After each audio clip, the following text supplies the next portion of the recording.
Hello my dear students, welcome to our new video. और चलिए आज की वीडियो में हम लोग एक्सरसाइज 3.4 के ऊपर कुछ बातें करेंगे और ट्राई करेंगे इसके क्वेश्चंस को सॉल्व करने की। ठीक है, तो लास्ट वीडियो में हम लोगों ने एक्सरसाइज 3.3 ओवर कर ली थी और फ़िलहाल अभी तक आप लोगों की कोई क्वेरीज़ नहीं आई। तो आई होप कि अगर आपकी क्वेरीज़ नहीं आई हैं तो आपको सारे क्वेश्चन समझ में आ गए होंगे। बट आपको मैंने पहले ही बता रखा है कि ऐसा कुछ नहीं है कि अगर अगली वीडियो आ गई तो आप पिछली वीडियो के क्वेश्चंस नहीं पूछ सकते हो। बिल्कुल पूछ सकते हो, चाहे जब चाहो तब पूछ सकते हो। ठीक है, कोई प्रॉब्लम नहीं है। ओवरऑल बुक के भी आप कोई भी क्वेश्चन पूछ सकते हो, NCERT, RD Sharma, any book, any question which ever you want. मैं ज़रूर ट्राई करूँगा उसको आपको सॉल्यूशन उसका देने की। फ़िलहाल चलिए हम अपनी नेक्स्ट वीडियो में जो आज की वीडियो है इसके बारे में बात करते हैं। और आज की वीडियो हमारी एक्सरसाइज 3.4 पर बेस्ड होगी और ये एक्सरसाइज जो है वो एलिमिनेशन मेथड के ऊपर बेस्ड है। फ़िलहाल हम लोग ने linear equation of two variables में हम लोगों ने इस चैप्टर में कई सारे मेथड्स देखे। इसके पहले सब्स्टिट्यूशन मेथड देखा था, है ना। और नॉर्मली जो मेथड मैं आपको बताता आया हूँ वो आप कर ही रहे हो। ठीक है, जो आपका बेसिक मेथड होता है ये एलिमिनेशन मेथड, और आई होप आप ज़रूर इस मेथड से फेमिलियर हो। बट जब हम वैरायटी ऑफ क्वेश्चन सॉल्व करते हैं तो हमें उससे और फेमिलियर होने का मौका मिलता है, साथ ही साथ कह सकते हो कि उसमें और डीप नॉलेज का मौका मिलता है ना, कि कैसे हम एलिमिनेट कर सकते हैं इक्वेशन में किसी वेरिएबल को। तो चलो इसके कोई और कॉन्सेप्चुअल क्वेश्चन को लिए बिना मैं एक्सरसाइज के क्वेश्चन स्टार्ट करता हूँ और उसी में मैं आपको इसके कॉन्सेप्ट के बारे में और इस मेथड के बारे में एक्सप्लेन भी कर दूँगा। ठीक है, तो चलिए स्टार्ट करते हैं अपना क्वेश्चन नंबर फर्स्ट इस एक्सरसाइज 3.4 का। तो कुछ बच्चे जो बुक वगैरह नहीं लेकर बैठते उनके लिए मैं बुक भी दिखा दे रहा हूँ। फिलहाल बुक लेकर बैठिए, मैं बार बार कहता हूँ पढ़ने की एक सेपरेट जगह पर बैठो। ठीक है, चलिए ध्यान दीजिए। Exercise 3.4, solve the following pair of linear equation by the elimination method and the substitution method. आपको दोनों मेथड से इसको सॉल्व करना है। सब्स्टिट्यूशन मेथड आप पिछली एक्सरसाइज में कर चुके हो तो आई होप आप अभी भी कर लोगे। प्रॉब्लम होती है तो उसको मुझे ज़रूर बताना। एलिमिनेशन मेथड के ऊपर हम बात करेंगे। तो चलिए सबसे पहले हम लोग फर्स्ट क्वेश्चन ले लेते हैं। ठीक है, फर्स्ट क्वेश्चन देखते हैं हम एलिमिनेट कहाँ से कर सकते हैं, कैसे कर सकते हैं। तो हमारा जो फर्स्ट क्वेश्चन है, फर्स्ट क्वेश्चन का वेरी फर्स्ट पार्ट देखिए, ध्यान दीजिएगा। x + y = 5। ठीक है, यह आपकी हो गई इक्वेशन नंबर फर्स्ट। फिलहाल क्वेश्चन में ही ऐसा नहीं लिख लेना चाहिए, बट मैं आपको एज ए सॉल्यूशन स्टार्ट करने की कोशिश करता हूँ, इसलिए मैं आपको बता देता हूँ। ठीक है, क्वेश्चन को एज इट इज़ रहने दो, उसके सॉल्यूशन में हमें क्वेश्चन नंबर फर्स्ट और सेकंड की नेमिंग करनी चाहिए, तो वो भी मैं आपको बता दे रहा हूँ। तो 2x - 3y = 4, ये हो गया आपका इक्वेशन नंबर 2। ठीक है, तो थोड़ा सा स्टूडेंट, जैसा कि आपको पता है कि मैं ये जो एक्सरसाइज है, एक्सरसाइज में मैं थोड़ा सा जल्दी बताने की कोशिश इसलिए करता हूँ कि एक्सरसाइज ख़त्म की जाए NCERT, क्योंकि सिर्फ NCERT पे ही हम लोग डिपेंडेंट नहीं रह सकते। जैसा कि आपको पता है कि हर चैप्टर के खत्म होने के बाद मैं मोस्ट इंपॉर्टेंट क्वेश्चन की एक सीरीज़ लेकर आता हूँ हर एक चैप्टर की। ठीक है, तो वो भी हमें करना होता है। एज वेल एज कोशिश मैं ये भी करता हूँ कि RD शर्मा के भी मोस्ट इंपॉर्टेंट क्वेश्चन मैं आपको बताऊँ और उसके समझाऊँ। तो इसलिए थोड़ा सा जब मैं समझा लेता हूँ, मुझे लगता है कि आप समझ गए होगे, तो मैं थोड़ा सा उससे फास्ट बताने लगता हूँ। तो इसलिए आप भी कोऑर्डिनेट किया करो। ठीक है, चलिए अब ध्यान दीजिए। तो ये आपके दो इक्वेशंस हो गए। अब हम इसे सॉल्व करने की कोशिश करेंगे। तो देखो, एलिमिनेशन में हमें करना क्या होता है कि हम इन दोनों में से किसी भी एक वेरिएबल को जस्ट दूसरे वाले वेरिएबल के सिमिलर बनाने की कोशिश करते हैं। फॉर एग्जांपल, जैसे मान लो इसमें हमने देखा कि वेरिएबल है, वेरिएबल का कोफिशिएंट है 2x। मान लो हम x वेरिएबल को एलिमिनेट करने की कोशिश करें तो x का कोफिशिएंट है 2 और यहाँ पर x का कोफिशिएंट है 1। हम इसे 2 नहीं बना सकते? बिल्कुल बना सकते हैं। अगर हम पहली इक्वेशन को 2 से मल्टीप्लाई कर दें तो हमें जो इक्वेशन मिलेगी वो क्या मिलेगी, ध्यान दीजिए। 2x + 2y = 10, ये आपको मिल गई। ये इक्वेशन बाई 2 सब में मल्टीप्लाई हो गया। ठीक है, ये आपकी इक्वेशन नंबर फर्स्ट बन गई। और ये इक्वेशन एज इट इज़ रहेगी। 2x - 3y = 4, ये हो गई आपकी इक्वेशन नंबर सेकंड। अब हम इसमें क्या करेंगे, subtracting equation second from first. ठीक है, तो सेकंड इक्वेशन को फर्स्ट में से अब हमें क्या करना है, सब्ट्रैक्ट करना है। तो ध्यान दो, सब्ट्रैक्ट करने का मतलब इसमें से ये माइनस होगा। माइनस होने का मतलब सबके साइंस चेंज हो जाएंगे। ठीक है, ध्यान दीजिए। 2x + 2y = 10 और 2x - 3y = 4। इसके साथ प्लस का साइन है तो माइनस मल्टीप्लाई होगा तो यहाँ माइनस हो जाएगा, यहाँ माइनस का साइन है माइनस मल्टीप्लाई हो जाएगा प्लस हो जाएगा, यहाँ प्लस का साइन है तो यहाँ पर माइनस हो जाएगा। भाई ऊपर वाले में से नीचे वाला माइनस होना है। देखो क्यों होता है वो मैं आपको पहले ही बता चुका हूँ, फिर से बता दे रहा हूँ ये कैसे होता है, ध्यान दीजिए। पहले तो देखो हम क्या करेंगे, सभी वेरिएबल्स को एक साइड कर लेंगे, ठीक है। मैं इसको आपको रीज़न बता दे रहा हूँ, बार बार साइन चेंज वाला क्या प्रोसीजर है ध्यान दो। जैसे मान लो 2x + 2y और 10 को भी इधर ले लिया तो -10 हो गया, ये आपकी इक्वेशन एक बन गई है ना। दूसरी इक्वेशन क्या है, 2x, भाई इधर 0 पड़ा रहने दो, 2x - 3y बाई 4 इधर गया तो -4 = 0, ये आपकी इक्वेशन नंबर 2 हो गई। हमने क्या किया था, हमको इक्वेशन नंबर 2 में से इक्वेशन नंबर 1 में से इक्वेशन नंबर 2 मतलब सब्ट्रैक्ट करना था। तो हम क्या करेंगे इसके लिए, 2x + 2y - 10 और अब माइनस करना इसे, तो माइनस ब्रैकेट के बाहर करेंगे 2x - 3y - 4। अब जैसे ही ब्रैकेट ओपन होगा ये हो जाएगा 2x + 2y - 10 bracket open -2x - 3y और ये +4, सॉरी माइनस आई मल्टीप्लाई तो +3y। देखो हुआ यही ना कि 2x माइनस में हो गया, देखो यहाँ पर भी हुआ था, यहाँ 3y देखो प्लस में हो गया तो यहाँ पर भी मैंने किया था, और 4 यहाँ पर माइनस था और 4 देखो अच्छा हाँ, तो यहाँ पर प्लस में होने का क्या रीज़न है भाई, 4 इक्वल के इस साइड है तो -4 इधर आ जाएगा, प्लस तो हो ही जाएगा, तो ये इधर है ना। तो ये आपको अब क्लियर हो गया होगा।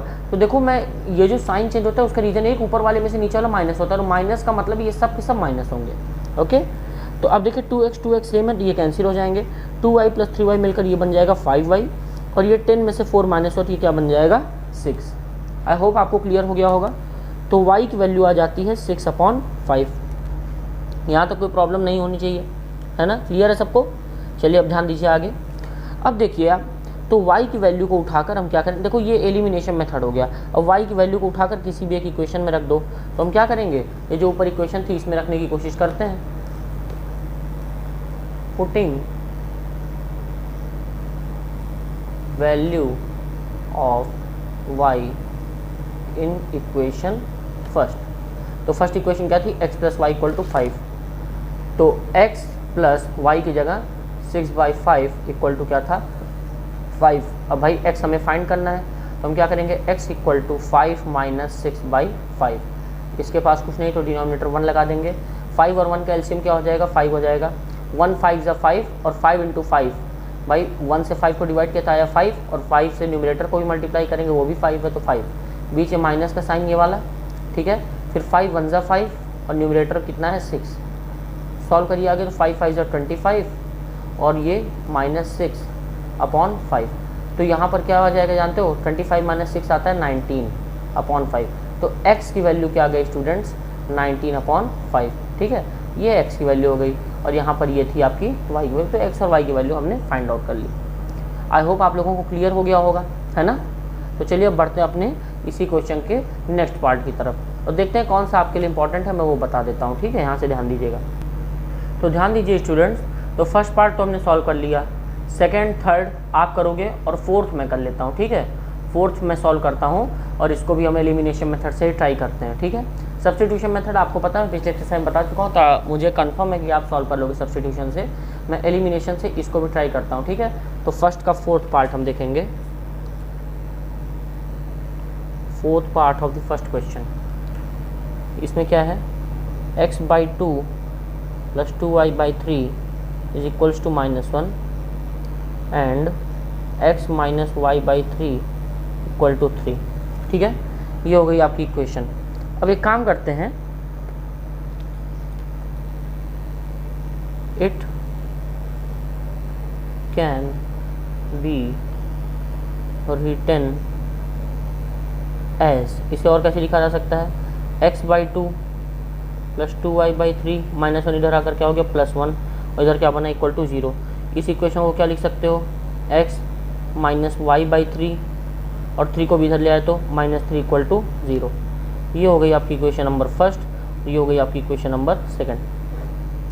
अब एक चीज़ ध्यान दो, तो या फिर तो इस इक्वेशन में 1/2 मल्टीप्लाई कर दो, तो यहाँ x/2 है तो यहाँ भी x/2 हो जाएगा, या फिर यहाँ y/3 के साथ 2 है, यहाँ y/3 के साथ कुछ नहीं है तो वो कर दो।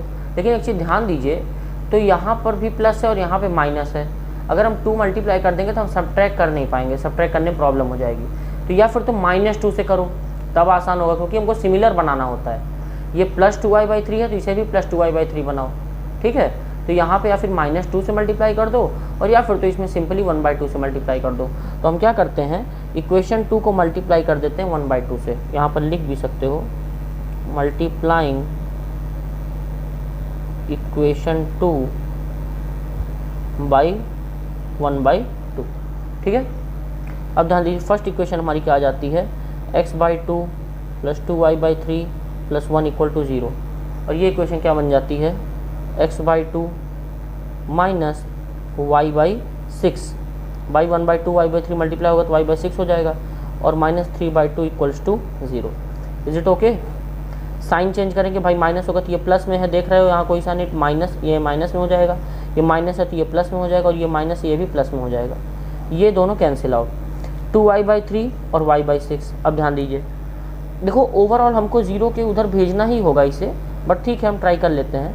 तो इधर क्या करेंगे, इधर कर लेते हैं 2y/3 और प्लस y/6, साथ में +1 + 3/2। तो थोड़ा सा मैंने मेथड चेंज किया है इसलिए डिस्टर्ब होने की ज़रूरत नहीं, ठीक है। इधर 0 0 ऐड किया, 0 ही आया। इन दोनों का एलसीएम लेंगे, 3 और 6 का एलसीएम आपको पता है 6 आता है। 3 2 = 6 और 2 × 2 कितना हो गया 4y, प्लस 6 1 = 6 और 1 × y कितना हो गया y, प्लस 1 और 2 का एलसीएम 2, 1 2 = 2, 2 × 1 2, प्लस 2 1 = 2 और 1 × 3 कितना हो गया 3, 4y + y कितना हो गया 5y/6 और ये हो गया 5/2 = 0, ठीक है। सॉरी अगर आपको ना दिखा हो, ठीक है, बिल्कुल नहीं दिखा होगा, मुझे पता है, ध्यान नहीं दिया मैंने, ठीक है, ध्यान दो। तो फिलहाल एलसीएम लिया 3 और 6 का, क्या आ गया 6 आ गया, ठीक है। 3 और 6 का एलसीएम लिया, यहाँ पर 6 आ गया और उसके 3 2 = 6 और 2 × 2y यहाँ पर 4y हो गया, प्लस 6 1 = 6 और 1 × y यहाँ पर y हो गया, ठीक है। फिर यहाँ पर 1 और 2 का एलसीएम लिया, यहाँ पर 2 हो गया, 1 2 = 2 और 2 × 1 2, प्लस 2 1 = 2 और 1 × 3 यहाँ पर क्या आ गया 3। तो 5y/6 + 5/2 = 0। तो 5/2 को दूसरी तरफ भेज देंगे, है ना भाई, y को हमें अकेला करना है, तो यहाँ हो जाएगा -5/2। अब ये देखो ये ऊपर ऊपर 5 दोनों कैंसिल हो जाएंगे भाई, देखो जो न्यूमरेटर में होते हैं इक्वल के अगर इधर उधर हो तो कैंसिल किए जा सकते हैं। यहाँ पे देखो 2 1 = 2 और 2 3 = 6, इस तरह कैंसिल किया जा सकता है। तो यहाँ पर क्या बचा, कुछ नहीं बचा, यहाँ पर -1 बचा और यहाँ पर y/3। तो आपने देखा यहाँ पर आया y/3 = -1, तो 3 को इधर भेजो तो y = -1 × 3, ओवरऑल आ गया -3। तो y की वैल्यू क्या आ जाती है स्टूडेंट्स, -3। y की वैल्यू -3 आ गई। अब y की वैल्यू को उठाकर किसी भी इक्वेशन में रख दो, आपका काम हो जाएगा, ठीक है। तो अब यहाँ पर देखिए, putting value of y in equation first equation में रख देते हैं। तो x/2 + 2 × y की वैल्यू कितनी है -3 और नीचे कितना था यहाँ पर 3 है, ध्यान दो, -3 ब्रैकेट में रखो और +1 = 0, x/2। अब ध्यान दीजिए 2 3 = 6 और वो भी, अच्छा -3 डायरेक्टली कैंसिल ही कर दो, काम ही खत्म, है ना, समझ रहे हो मेरी बात भाई। देखो हमने पहली क्वेश्चन रखा था, यहाँ पर माइनस नहीं लगना है, ठीक है, यहाँ पर माइनस नहीं लगना है, माइनस तो ऊपर है, तो 3 से 3 कैंसिल, यहाँ पे कुछ नहीं बचा 2 और यहाँ पर बचता है -1 भाई, 3 1 = 3 और 3 1 = 3, लेकिन यहाँ माइनस तो बच रहा है, तो -1 × 2 क्या हो जाएगा -2 और यहाँ पर है +1 = 0, ये +1 आपको दिख ही रहा है। x/2 -2 + 1 कितना हो जाएगा -1 = 0, -1 इस तरफ भेज दिया तो x/2 = 1 हो जाएगा और x = 1 × 2 क्या हो जाएगा 2। तो x की वैल्यू क्या आ गई स्टूडेंट्स 2, x की वैल्यू 2 और y की वैल्यू -3। आई होप आप लोगों को समझ में आ गया होगा, ठीक है। तो इसी तरीके से हम एलिमिनेशन करते हैं। एलिमिनेशन करने का मतलब पहले हम किसी एक टर्म को दूसरे इक्वेशन के टर्म के सिमिलर बनाएंगे और उसको एलिमिनेट कर देंगे, मतलब वहाँ से कैंसिल आउट कर देंगे, ठीक है।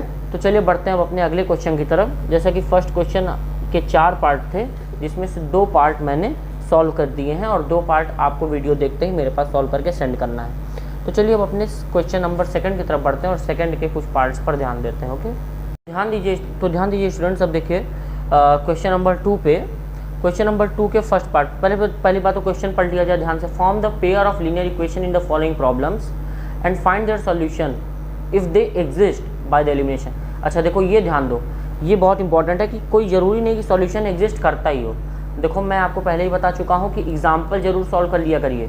एग्जाम्पल में भी प्रॉब्लम हो तो मुझ तक पहुँचाओ कि हाँ सर यहाँ पे प्रॉब्लम हो रही है, क्या है कैसे, वो मुझ तक पहुँचाओ। मैं उन सॉल्यूशन मतलब एग्जाम्पल्स के भी क्वेश्चन को आपको समझाऊंगा, ठीक है। मुझे वीडियो बनाने में कोई प्रॉब्लम नहीं, आप एक क्वेश्चन के लिए बोलोगे मैं एक क्वेश्चन के लिए आपको वीडियो प्रोवाइड करूँगा, कोई भी प्रॉब्लम नहीं है। इसलिए पूरी कोशिश करिएगा, ठीक है, कि जहाँ पे भी थोड़ी सी प्रॉब्लम हो उसको जो आपको मैंने कॉन्टैक्ट्स दे रखे हैं जिस भी तरीके से आप मुझ तक रीच कर सकते हो करो और उसको पूछो और मेहनत से पढ़ो, ठीक है। चलिए ध्यान दीजिए, तो यहाँ पर बोला कि इफ़ दे एग्जिस्ट, पहली बात तो सॉल्यूशन है कि नहीं ये भी इंपॉर्टेंट है। कई बार ऐसा हो सकता है there can be no solutions. अच्छा, सॉल्व भी करना है तो बाय द एलिमिनेशन मेथड से सॉल्व करना है। फर्स्ट पार्ट देखिए सेकंड क्वेश्चन का, if we add 1 to the numerator and subtract 1 from the denominator. तो आपको याद होगा ऐसा क्वेश्चन हम लोग पिछली एक्सरसाइज में कर चुके हैं, कुछ इससे रिलेटेड न्यूमरेटर डिनोमिनेटर से फ्रैक्शनल क्वेश्चन था। To the denominator a fraction reduces to 1, it becomes 1/2 if we only add 1 to the denominator, what is the fraction। तो सबसे पहले आपको पता है हम लेट कर लेंगे कुछ, है ना, लेट करेंगे, let fraction be x upon y, ठीक है। Now according to question, question के अकॉर्डिंग, क्वेश्चन में क्या कह रहा है ध्यान दीजिएगा। क्वेश्चन बोल रहा है if we add 1 to the numerator and subtract 1 from the denominator a fraction reduces to 1। मतलब एक फ्रैक्शन कुछ भी था, अगर हम उस फ्रैक्शन में 1 ऐड कर दें उसके न्यूमरेटर में और 1 मतलब सब्ट्रैक्ट कर दें उसके डिनोमिनेटर से, तो जो फ्रैक्शन है वो 1 बन जाता है, ठीक है। मतलब अगर न्यूमरेटर में 1 ऐड करें और डिनोमिनेटर से 1 सब्ट्रैक्ट करें तो फ्रैक्शन क्या बन जाता है 1, ठीक है। इसको इक्वेशन नंबर फर्स्ट मान लो। अगला पार्ट क्या कह रहा है क्वेश्चन का, इट बिकम्स 1/2, वो 1/2 हो जाता है if we only add 1 to the denominator. मतलब हमें न्यूमरेटर के साथ इस बार कुछ नहीं करना है, डिनोमिनेटर में 1 ऐड कर देना है, वो फ्रैक्शन 1/2 हो जाता है। ये हो गई आपकी क्वेश्चन नंबर 2। और सबसे पहले तो इसे हम अरेंज कर लेंगे, ठीक है। It can be written as, cross multiply होगा यहाँ पर ध्यान दीजिए। तो अब देखो, तो क्रॉस मल्टीप्लाई होगा तो यहाँ पर भी 1 ही रहेगा डिनोमिनेटर, आपको पता है, तो 1 इधर आया, तो x + 1 और y - 1 इधर गया, y - 1 बाई क्रॉस मल्टीप्लिकेशन सब लोग जान रहे हो, पिछले एक्सरसाइज पिछली वीडियोस में मैं कर भी चुका हूँ, बता भी चुका हूँ, ठीक है। अब आगे देखो इसका क्या होगा, ये वाले का। चलो पहले इसको सॉल्व भी कर लेते हैं। तो सभी को एक साइड लेकर आओ, वेरिएबल को एक साइड कर लो। तो y इधर आया तो क्या हो गया x - y और 1 इधर गया तो -1, तो -1 और फिर एक और भाई -1 यहाँ था ही और ये 1 भी इधर गया तो -1। तो अब यहाँ पर जान दो x - y और यहाँ पर हो गया -2, ये बन गया आपका इक्वेशन नंबर फर्स्ट जो कि अपनी परफेक्ट फॉर्म में है। अब इसको ध्यान दो, इस पे भी क्रॉस मल्टीप्लाई करेंगे तो 2 जाकर x के साथ मल्टीप्लाई हो जाएगा, y + 1 1 के साथ हो जाएगा। तो यहाँ पे ध्यान दो 2x के साथ गया, ये हो जाएगा 2x, ठीक है, ये हो जाएगा आपका 2x और y + 1 इसके साथ गया तो क्या हो जाएगा y + 1, भाई 1 में मल्टीप्लाई हुआ तो y + 1 ही रह गया। y को इधर ले लो तो 2x - y और यहाँ पर बचता है 1, ये हो गई आपकी इक्वेशन नंबर 2, ठीक है। अब ध्यान दो, दोनों को एक साथ लिख लेते हैं, x - y = -2 और 2x - y = 1। अब देखो यहाँ पर हमें कुछ मल्टीप्लाई डिवाइड नहीं करना होगा, क्यों जानते हो, क्योंकि यहाँ पर y और y एक टर्म सेम है तो हम आसानी से एलिमिनेट कर सकते हैं। तो ये आपका इक्वेशन नंबर फर्स्ट है। इक्वेशन नंबर सेकंड है, डायरेक्टली क्या लिखोगे, सब्ट्रैक्टिंग सेकंड फ्रॉम फर्स्ट, ठीक है। तो साइन चेंज हो जाएगा, ये प्लस में है तो ये माइनस में, ये माइनस है तो ये प्लस में और ये प्लस में है तो ये माइनस में। तो x - 2x क्या हो जाएगा -x, y और y कैंसिल क्योंकि माइनस और प्लस में है, और -2 - 1 मिलकर क्या बन जाएगा -3, माइनस से माइनस कट जाएगा, x = क्या आ जाएगा स्टूडेंट्स 3, ठीक है। x = क्या आ गया 3 आ गया, इतना क्लियर ना। x की वैल्यू आपकी यहाँ से फाइंड हो गई। अब x की वैल्यू उठाकर किसी भी इक्वेशन में रख दो, ठीक है। Putting value in equation first, ठीक है। x की वैल्यू उठाकर किसी भी इक्वेशन रख देंगे, फर्स्ट इक्वेशन में रखते हैं तो देखते हैं हमें क्या मिलता है। यहाँ पर x की जगह पर 3 रखा, x की जगह पर 3 रखा, -y = -2, 3 इधर भेजेंगे तो -y = -2, 3 इधर गया तो -3, -2 - 3 मिलकर क्या बन गया -5, माइनस से माइनस कैंसिल, y की वैल्यू क्या बन गई यहाँ से 5, ये आपकी y की वैल्यू आ गई, ठीक है। ये y की वैल्यू हो गई और ये x की वैल्यू 3 और y की वैल्यू 5। तो ये जो फ्रैक्शन होगा वो फ्रैक्शन क्या होगा, यहाँ पर आप लिख लेना, therefore required fraction will be x upon y आपने लेट किया था और x की वैल्यू क्या आई है, x की वैल्यू आई है 3 और y की वैल्यू आई है 5, तो x upon y equal to 3/5। ठीक है, ये आपका फ्रैक्शन होगा। बाकी आप कंडीशंस के अकॉर्डिंग चेक कर सकते हो कि क्या यहाँ पर 1 ऐड करके 1 सब्ट्रैक्ट किया गया होता तो क्या सच में 1 आता। हाँ रियलिटी है भाई, यहाँ पर 1 ऐड करते तो ये 4 हो जाता, -1 करते तो ये 4 हो जाता, 4/4 1 हो जाता है ना। तो ये आपका फ्रैक्शन हो गया। आई होप आप लोगों को स्टूडेंट्स क्लियर हो गया होगा। ठीक है, हाँ तो चलिए अब अपने इसी क्वेश्चन के सेकंड पार्ट की तरफ बढ़ते हैं और देखते हैं उसमें क्या कुछ नया है, क्या खास है। तो सेकंड पार्ट की तरफ ध्यान दीजिए, सेकंड क्वेश्चन के सेकंड पार्ट की तरफ। 5 years ago Noori was thrice as old as Sonu. 5 साल पहले जो नूरी की उम्र थी वो 3 गुनी थी सोनू के उम्र के। ठीक है, थ्राइस एज ओल्ड एज मतलब 3 गुनी उम्र में बड़ी थी सोनू से। 10 years later 10 साल बाद Noori will be twice as old as Sonu. भाई 5 साल पहले थ्राइस थी और 10 साल बाद ट्वाइस हो जाएगी। How old are Noori and Sonu मतलब प्रेजेंट एज में। ठीक है, तो आपको पता है ऐसे क्वेश्चंस में हमें क्या करना होता है। सबसे पहले सेकंड क्वेश्चन का सेकंड पार्ट। अब मैं क्या करूँगा, आपको इक्वेशन बना कर दे दूंगा, बाकी एलिमिनेशन आपको खुद अप्लाई करना है। ठीक है, तो ध्यान दीजिए, तो यहाँ पर हम लेट करेंगे, क्या लेट कर लेंगे, let the present age of Noori be x years. Sir आपने नूरी को ही पहले क्यों लिया, नूरी का ही नाम क्यों, क्योंकि देखो क्वेश्चन में नूरी का नाम पहले आया है तो नूरी को ही x लेट करेंगे और सोनू का बाद में, तो सोनू को y। And the present age of Sonu be y years. ठीक है, x और y ये 2 ईयर्स हो गए। अब जब एज के कंपैरिजन की बात आती है तो हम क्या करते हैं, x और y को पहले आमने सामने लाते हैं, तभी तो कंपेयर हो पाएगा। भाई किसी की ताकत को कंपेयर करना है तो पहले आमने सामने लेकर आओगे, आमने सामने खड़ा करोगे तभी तो होगा, ये दूर दूर से हो जाएगा। भाई आमने सामने लाओ, x इक्वल टू वाई। अब कंडीशंस को पुटअप करेंगे। क्या बोला इन्होंने, 5 years अगो 5 साल पहले, मतलब दोनों में से पहले 5 माइनस कर दो। ठीक है, फिर आगे इन्होंने क्या बोला, देखो Noori was thrice as old as Sonu. 5 साल पीछे पहुंच चुके हो, अपने आपको इमेजिन करो 2021 में थे, 5 साल माइनस हुआ 2016 में पहुँच गए। अरे वाह सर, काश पहुंच गए होते 2016 में तो काफ़ी कुछ बदल देते, कोरोना वोरोना हटा देते, ये कर देते वो। चलो वो हमारे हाथ में नहीं है, ओनली इमेजिनेशन। ठीक है, तो यहाँ पर देखो, तो Noori was thrice as old as Sonu बोला गया। तो अब देखो नूरी को हम लोग ने एक्स लेट किया, मतलब 5 साल पहले ये जो नूरी थी ना वो पहले से ही 3 गुना बड़ी थी। हमें इक्वेशन को इक्वेट करना है, बराबर करना है। क्या सर बार बार आप एक ही बात बताते हो, अब तो आ गया है। हाँ हमें पता है आ गया भाई, बड़ी अच्छी बात है आ गया है, नहीं आया तो उसके लिए है, आ गया बहुत अच्छी बात। ठीक है, तो यहाँ पर क्या है, हम क्या, ये थ्राइस एज भाई ये 3 गुना बड़ी ही होगी 5 साल पहले भी, तो हम 3 किससे मल्टीप्लाई करेंगे, इससे। ठीक है, अब इसको रीअरेंज कर लेते हैं अपने अकॉर्डिंग, तो ये हो जाएगा x - 5 और यहाँ हो जाएगा 3y - 15। भाई 3y और 3 5 15। वेरिएबल्स को एक साइड कर लेंगे तो 3y प्लस में इधर आकर हो जाएगा माइनस में, -5 माइनस में इधर आकर हो जाएगा प्लस में। ठीक है, 15 -15 + 5। ओके क्लियर, तो यहाँ पर हो जाएगा x - 3y और ये -15 + 5 मिलकर क्या बन जाएगा -10। ये हो गई आपकी क्वेश्चन नंबर फर्स्ट। इतना क्लियर आप लोगों को। चलिए अब सेकंड पार्ट पर ध्यान दो।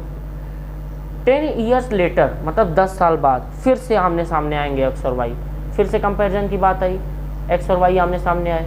10 years लेटर मतलब +10 किया और यहाँ पर भी हमने +10 किया। ठीक है, थोड़ा सा अच्छा नहीं लग रहा, इक्वल को यहाँ लगा लो। ठीक है, यहाँ पर +10 किया, हटाओ यार, देखो x y सामने सामने आए 10 साल बाद मतलब +10 और +10। भाई देखो क्वेश्चन में ही बात हुई ना कि 10 years later Noori will be twice as old as Sonu.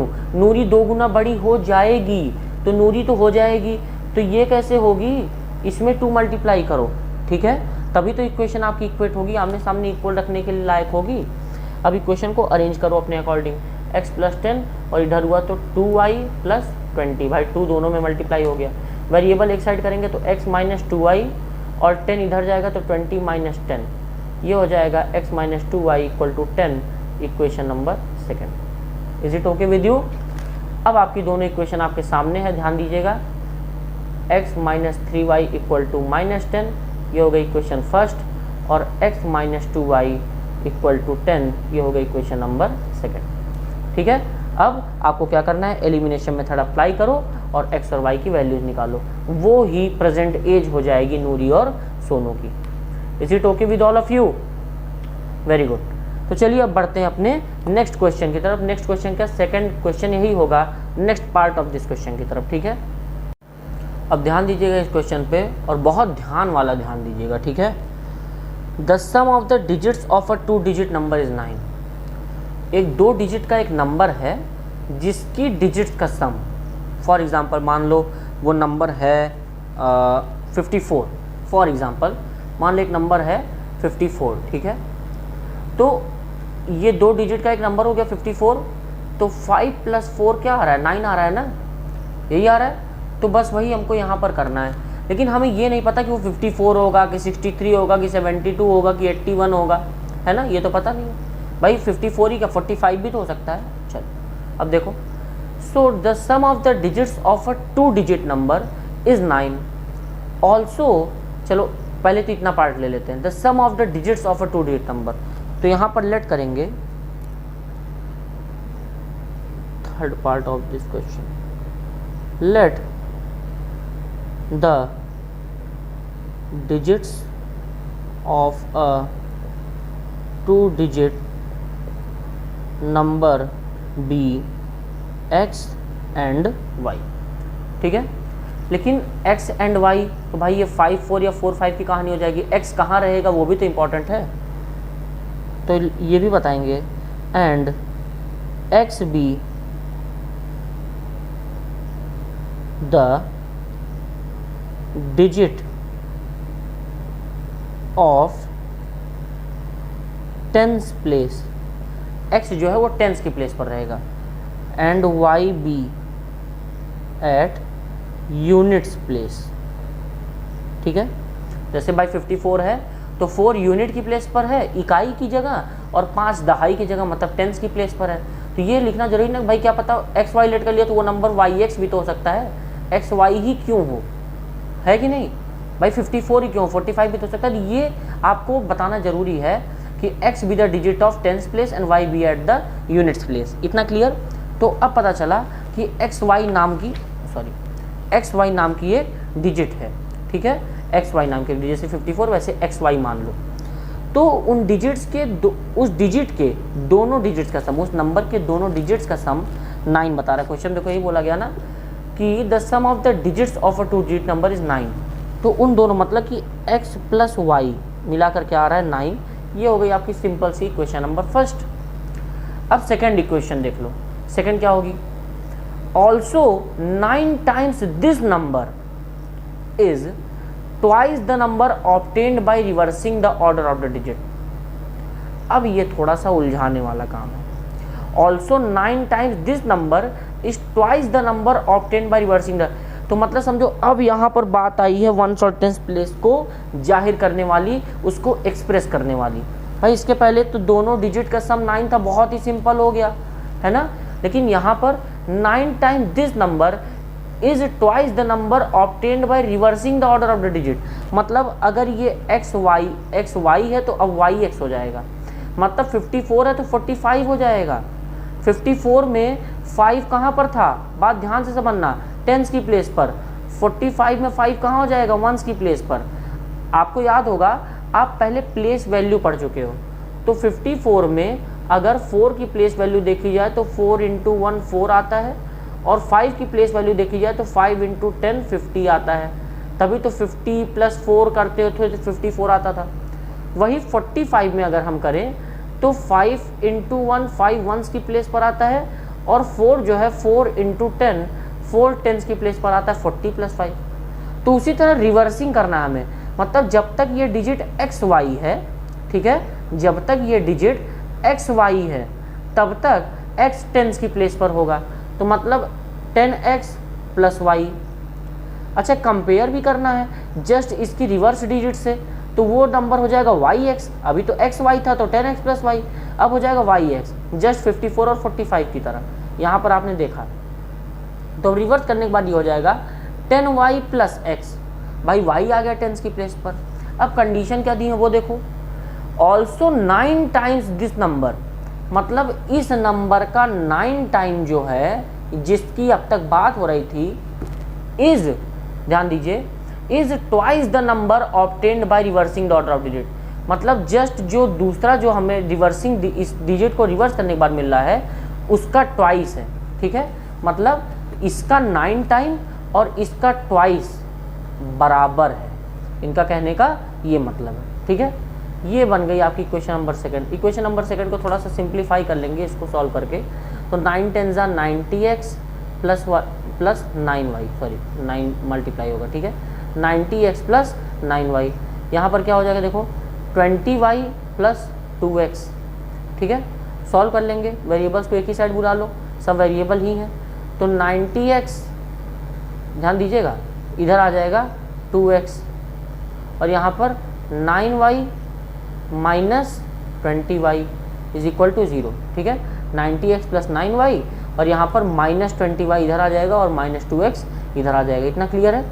Solve करेंगे तो 90x माइनस 2x कितना हो जाएगा 88x प्लस यहाँ पर 9y माइनस 20y कितना हो जाएगा, भाई माइनस y डिजिट बड़ी तो प्लस नहीं लगेगा, माइनस लगेगा क्योंकि 20 बड़ा है, तो माइनस 11y इक्वल टू 0, ठीक है, इतना क्लियर हो गया। अच्छा अब ध्यान दो, तो इन दोनों में कुछ कॉमन लग रहा है आपको, देखो दोनों में 11 कॉमन नहीं लग रहा है, तो अगर 11 से पूरी इक्वेशन को डिवाइड करें तो ये बचेगा 8x माइनस 11 1 से 11, मतलब y इक्वल टू 0, इतना क्लियर है भाई। 11 से पूरी इक्वेशन को यहाँ डिवाइड कर दिया, डिवाइडिंग दिस इक्वेशन बाई 11, ठीक है, इस इक्वेशन को मैंने 11 से डिवाइड कर दिया, इतना क्लियर। तो एक इक्वेशन आपकी ये बन गई और एक इक्वेशन बन गई, इसको सेकंड इक्वेशन ले लो। चलो एक काम करते हैं, सॉल्व ही कर लेते हैं इस वाली इक्वेशन को, ठीक है। तो पहली इक्वेशन है हमारी x plus y is equals to 9 और दूसरी इक्वेशन है 8x minus y is equals to 0। ये हो गई आपकी फर्स्ट इक्वेशन और ये हो गई आपकी सेकंड इक्वेशन। y और y सेम है लेकिन यहाँ पर देखो कंडीशन, मतलब साइन में चेंज है, तो ये कैंसिल होने में प्रॉब्लम होगी। हम क्या करते हैं कि हम भाई दूसरी वाली इक्वेशन में सीधा से काम करो, -1 से मल्टीप्लाई कर लो, मल्टीप्लाइंग सेकंड इक्वेशन बाई -1, इसको लिख लोगे तो पहली इक्वेशन बन जाती है x plus y equal to 9, दूसरी बन जाती है माइनस मल्टीप्लाई करेंगे -8x plus y equal to 0। अब साइन चेंज होगा, ये सेकंड इक्वेशन, ये first equation, subtracting second from first, ठीक है। तो साइन चेंज होगा, माइनस में है ये प्लस में हो जाएगा, प्लस में है माइनस में हो जाएगा और यहाँ पर प्लस माइनस का कोई मतलब नहीं, फिर भी x प्लस 8x मिलकर क्या बन गया 9x, y प्लस में y माइनस में ये कैंसिल और यहाँ पर 9 माइनस 0 क्या बन गया 9, तो x इक्वल टू क्या बना 9/9 इक्वल टू 1, x की वैल्यू आ गई 1, ठीक है। अब x की वैल्यू को उठाकर किसी भी इक्वेशन में रख दो, फर्स्ट में रखेंगे पुटिंग वैल्यू इन फर्स्ट, तो फर्स्ट में रखेंगे यहाँ पर, तो x की जगह पर 1 रख दिया, तो 1 plus y equal to 9, y equal to 9 minus 1, ठीक है। ये वाई इक्वल टू 1 इधर क्या 9 माइनस 1, तो वाई इक्वल टू क्या आ गया 8 आ गया, ठीक है। तो y की वैल्यू यहाँ पर 8 आ गई और x की वैल्यू यहाँ पर 1 आ गई। तो रिक्वायर्ड जो नंबर है आपका, hence required digit will be, क्या हो जाएगा, पहले एक्स वाई लेट किया था एक्स वाई, तो एक्स की जगह क्या है 1 है और वाई, खैर देखो इसका मतलब तो मल्टीप्लाई हो जाता है एक्स और वाई में, इस तरह नहीं रख सकते बट आपको समझाने के लिए, पहले डिजिट एक्स वाई थी तो एक्स वाई के लिए क्या हो जाएगा एक्स और वाई मतलब 18 है ना, और दूसरी बार जब रिवर्स किया तो वाई एक्स हो गई, मतलब क्या हो गया 81, दोनों का सम करने के बाद 9 भी आता है ना। और दूसरी चीज़ ध्यान दो कि इस डिजिट का 9 टाइम इस डिजिट के 2 टाइम के बराबर होता है, भाई 18 9 जा कितना होता है, आप खुद ही सोचो, 18 9 जा 162 होता है और 81 2 जा 162 होता है, यही तो क्वेश्चन ने बोल रखा था। तो इतना क्लियर हो गया होगा ना स्टूडेंट्स आप लोगों को, हाँ ओके। तो ध्यान दीजिएगा, आपका एक क्वेश्चन में आपको बेसिकली लैंग्वेज समझना बहुत इंपॉर्टेंट है, इसकी लैंग्वेज को अंडरस्टैंड करना, ठीक है। तो आई होप आप लोगों को समझ में आ गया होगा, क्लियर हो गया होगा। तो चलिए अब अपने इसी क्वेश्चन के नेक्स्ट पार्ट की तरफ बढ़ते हैं। तो ध्यान दीजिए सेकंड क्वेश्चन के फोर्थ पार्ट की तरफ। Students, Meena went to a bank to withdraw ₹2000। Meena bank जाती है वहाँ से पैसे निकालने, विड्रॉ का मतलब होता है पैसे निकालने, ठीक है, आहरण जिसे कहते हैं, 2000। She asked the cashier to give her ₹50 and 100 notes only. वो कैशियर से कहती है कि कैशियर साहब हमें 1000, 500, 2000 की नोटें नहीं चाहिए, हमें 50 और 100 की नोटें देना। Meena got 25 notes in all. Meena को ओवरऑल कुल मिला जुलाकर 25 नोटें मिलती हैं। Find how many notes of ₹50 and 100 she received. हमें यहाँ पर फाइंड करना है कि उसे कितनी नोटें मिली, 50 और 100 की, ठीक है। ध्यान दीजिएगा, तो उसे 2000 रुपये निकालने थे, इतना तो क्लियर है ना। दूसरी चीज़, उसको टोटल 25 नोटें मिली। तो सबसे पहले हम लेट कर लेंगे कि 50 वाली नोटें क्या होंगी और 100 वाली नोटें क्या होंगी, ठीक है। ध्यान दीजिए, ये आपका है सेकंड क्वेश्चन का फोर्थ पार्ट। तो लेट करेंगे यहाँ पर। सबसे पहले किस नोट की बात हुई है, 50 रुपीज़ के नोट्स की बात हुई है ना। कहाँ गई रेड पेन, ये देखो। Let 50 rupees notes be x, ठीक है, and let 100 rupees notes be y. इतना क्लियर हो गया। क्वेश्चन के अकॉर्डिंग उसको जो देखो, पहली बात तो 2000 रुपये टोटल निकालने, इतना क्लियर है। लेकिन ध्यान दो, तो भाई उसको जो है मीना को कितने, Meena got 25 notes in all. Meena को ओवरऑल कितनी नोटें मिलती हैं, 25 नोटें मिलती हैं, है ना, 25 नोट। तो 25 का मतलब x प्लस वाई, भाई दोनों नोटें, एक x वाली कितनी होगी और y वाली कितनी होगी, दोनों मिलाकर इसको 25 नोटें मिलेंगी। ये तो आपकी एक इक्वेशन बन गई। और दूसरी चीज़ कि उसको कितनी भी नोटें मिले, 2000 से ज़्यादा नहीं मिलने वाली। मतलब 50 वाली, भाई 50 वाली एक नोट का दाम, भाई दाम क्या होता है, 50 वाली एक नोट को हम x कहेंगे, तो जितनी भी नोटें होंगी वो 50x हो जाएंगी। प्लस 100 वाली एक नोट y है, तो 100 की जितनी भी नोटें होंगी वो y हो जाएगी। भाई मान लो कि 50 की 4 नोटें हुई, ठीक है, तो 200, और 1000 की 8 नोटें, 100 की 8 नोटें हुई, ठीक है, तो 800, 1000 हो गया, 18 हुई तो 1800, और 200 2000 हो गया। इस तरह तो जितनी भी नोटें होंगी वो रुपीज़ में मल्टीप्लाई होंगी ना अपने। तो 50 की नोट्स प्लस 100 की नोट्स मिलाकर कितने रुपए उसने मिलने हैं, 2000 से तो ज़्यादा मिलेंगे नहीं। तो ये बन गई आपकी एक और इक्वेशन। इतना क्लियर। अच्छा, इन तीनों में देखो, अगर सिंप्लीफाई करने की कोशिश करें तो तीनों में 50 कॉमन नहीं दिख रहा है, तीनों में से 50 निकाला जा सकता है। तो यहाँ पर क्या करो, डिवाइडिंग इक्वेशन सेकंड बाई 50, ठीक है, 50 से डिवाइड किया, वी गेट क्या मिलता है हमें, 50 से डिवाइड किया तो 50 को इससे किया तो यहाँ पर बचा x, प्लस 100y को किया तो क्या बचता है 2y, और 50 से इनको किया तो यहाँ पे बचता है क्या 40। भाई यही बचना चाहिए, मेरे ख्याल से यही बचना चाहिए, हाँ 40। अब ये बन गई सिंप्लीफाई होने के बाद आपकी इक्वेशन नंबर सेकंड। तो दोनों इक्वेशन को साथ लिख लेते हैं, ठीक है, ध्यान दीजिएगा। x plus y equals to 25, equation number first, and x plus 2y equal to 40, equation number second. ये आपकी दोनों इक्वेशन है, दोनों x सामने हैं, एलिमिनेट बहुत आसानी से कर सकते हो। और यहाँ से जो भी x और y की वैल्यू आएगी उतनी 50 और 100 की नोटें होंगी। इतना आपको सॉल्व करना है स्टूडेंट्स, इतना वर्क जरूर करिए हर क्वेश्चन में, ठीक है। तो चलिए अब चलते हैं अपने नेक्स्ट क्वेश्चन की तरफ, which will be the last question of this exercise. तो ध्यान दीजिएगा, ठीक है। सो आइए ध्यान देते हैं very last question of this exercise, fifth part, जो कि सेकंड क्वेश्चन का है। A lending library has a fix charge for the first 3 days and an additional charge for each day thereafter. ये वाला क्वेश्चन कुछ आपको पिछले exercise के टैक्सी वाले क्वेश्चन की तरह नहीं मिल रहा है। ध्यान दो, आगे और समझ में आएगा और आप वहाँ से रिलेट कर पाओगे। एक लाइब्रेरी जो किराए पर किताबें देती है, उसका 3 दिनों के लिए कुछ फिक्स चार्ज है कि भैया 3 दिन के लिए किताब ले जाओ, चाहे 1 दिन में लौटाओ, चाहे 2 दिन लौटाओ, चाहे 3 दिन में, आपका एक फिक्स चार्ज होगा 3 दिनों के लिए। और उसके बाद हर दिन आपका एक्स्ट्रा चार्ज बढ़ता जाएगा चौथे दिन से, ठीक है। तो यहाँ पर ध्यान दो, a lending library has a fix charge for first 3 days and additional charge for each day thereafter. Sarita paid ₹27 for a book kept for 7 days, ठीक है, while Susy paid ₹21 for the book she kept for 5 days, find the fix charge and the charge for each extra day. अब ध्यान दीजिए, तो यहाँ पर हम late क्या करेंगे, आपका ये 5th पार्ट है, let fixed charge for first 3 days be X rupees, ठीक है। लेट कर लिया कि पहले 3 दिन का जो चार्ज होगा वो कितना हो जाएगा, X रुपीज़ हो जाएगा। इसमें कोई प्रॉब्लम तो नहीं है ना, चलिए ठीक है। अब आगे देखिए, and let extra charge per day, मतलब चौथे दिन से जो चार्ज देना पड़ेगा बी Y रुपीज़, चौथे दिन से जो भी चार्ज देना होगा वो Y रुपीज़ के अकॉर्डिंग होगा। 3 दिन का फिक्स चार्ज X रुपये रखते हैं और चौथा 5वां मतलब बाकी जितने दिन के बिल होंगे उसके अकॉर्डिंग हर दिन Y रुपये बढ़ता जाएगा। मतलब समझ में आ रही है मेरी बात, ध्यान समझिएगा। मान लो कि आपने, ध्यान दीजिए, फॉर द एग्जाम्पल मान लो आपने 1 2 3 4 5 दिन के लिए किताब ली, तो इन 3 दिनों का जो दाम होगा वो तो X होगा।